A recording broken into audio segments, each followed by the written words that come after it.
ያለምንም ኢንቨስትመንት የሚሰራ ኦንላይን ስራ ጠቁመናላችሁ ሰዎች ዛሬ አሪፍ የሆነ የኦንላይን ስራ ይዤላችሁ መጥቻለሁ። ይህንን ስራ ለመስራት ከእናንተ የሚጠበቀው ስልክና ኢንተርኔት ነው። ስልክና ኢንተርኔት ካላችሁ ይህንን ስራ ማሰሩበት ምንም ምክንያት የለም።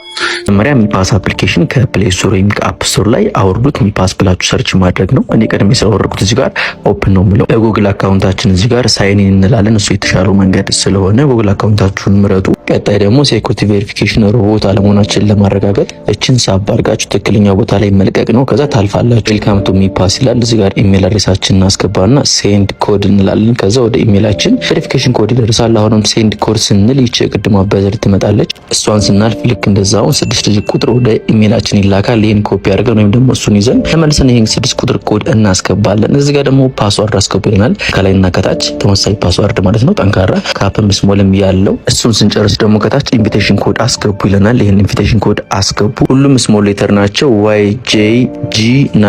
YJG95YGL ከታች I have read and agreed ብላችሁ ሳይን አፕ በሉ። አሁን ደግሞ የመጀመሪያውን እንመርጣለን። ከዚህ በፊት ዋሌት ስለሌለን እዚህ ጋር ደግሞ 6 ዲጂት ኮድ አስገቡና ኮንፊርም አድርጉ ይላችኋል። 2 ጊዜ ማለት ነው። ስኪፕ ብላችሁ በኋላ ማስገባት ትችላላችሁ። አሁን ደግሞ እዚህ ጋር ወረቀትና እስክሪብቶ ያስፈልጋችኋል። ፍሬዛችንን ባካፕ ልናደርግ ነው። ካልሆነ ግን ሰርተን ገንዘባችንን አናገኘውም። ባካፕ ፍሬዝ ነው ስትሉት 12 ወርዶችን ያሳያችኋል። እነዚህን በቅደም ተከተላቸው በኦርደራቸው ምንም ስፔሊንግ ሳትሳሳቱ ወረቀት ላይ አስፍሩ። አሁኑንም ደግሞ ሊፈተናችሁ ስለሚጠይቃችሁ ማለት ነው። እዚህ ጋር ባካፕ ኮምፕሊት ስትሉት ፈተናው ይጀምራል ማለት ነው። በቅደም ተከተል ያናነው ነገር ትመርጣላችሁ። 4 ቁጥር ላይ 5 ቁጥር ላይ ያለው ይሄ ነው ያላችሁ ማለት ነው። እሱን ሲጨርሱ ከታች ያሳልፋችኋል። ዋሌት ኔም እናስገባለን። ደሳላችሁን ስም አስገቡ። ደን ስታርት ዩዚንግ ኤምኢሲ በሉት። ዋሌት ኔም ካስገባችሁ በኋላ አንድ ኤምኢሲ ሰጥቷችኋል። እዚህ ጋር ይሄን ክሌም ነው በሉት። አብዛኞቻችሁ ከዚህ በኋላ ነው የምትቸገሩት። ከበድ አይደለም ግን በስነ ስርዓት አታደርጉትም። ሶ አሁን አብረን እናደርገው። ቬሪፋይ ነው እንለውና ካንትሪ ኢትዮጵያ ነው። ከታች ደግሞ አይ ሃቭ ሪድ የምትለዋን ክሊክ አድርጉና ስታርት ቬሪፊኬሽን በሉት። ፐርሚሽን ጠይቀናል። የካሜራችን ፐርሚሽን ፌሳችን ስካን ያደርግ ስለሆነ እሱን ፐርሚሽን አክሴፕት አድርገን እንደዚህ ፌሳችንን ስካን ያደርጋል። እንደምትመለከቱት እዚህ ጋር በደንብ መመልከት። አይናችሁን ብሊንክ አድርጉ ይላል። አፋችሁን ክፈቱ ይላል። እንደዚህ ወደ ቀኝ ወደ ግራ ዙሩ ይላል። እሱ የሚላችሁ መሰረት ማድረግ ነው። በቂ ብርሃን አለበት ቦታ ሆናችሁ ከዚህ በኋላ ኦንቼን ቬሪፊኬሽን ብሎ የተወሰነ ሰዓት ያስጠብቃችኋል ማለት ነው። እዚህ ጋር ደግሞ አውቶሎክ ፋንክሽን ኦን አድርጉ ይላችኋል። ዱኖት ሴት በሩት ያን ያክል መንዳት ወደ አይደለም።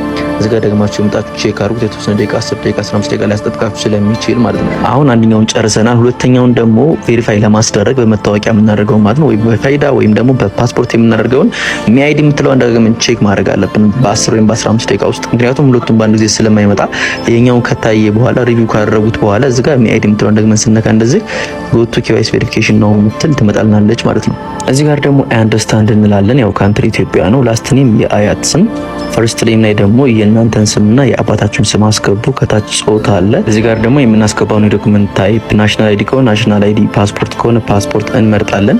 ከዛ የፋይዳ ቁጥሩን ወይም ደግሞ የፓስፖርታችንን ቁጥር እዚህ ላይ በስነ ስርዓት እንሞላለን።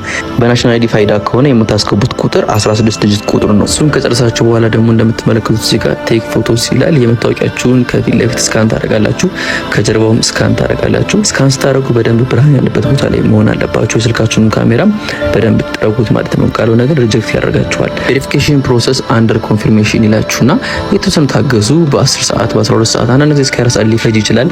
ከዚህ በኋላ እናንተ የራሳችሁን ሪፈረንስ ተጠቅማችሁ ሰዎች እንደዚህ እንዲገቡ ማድረግ ነው።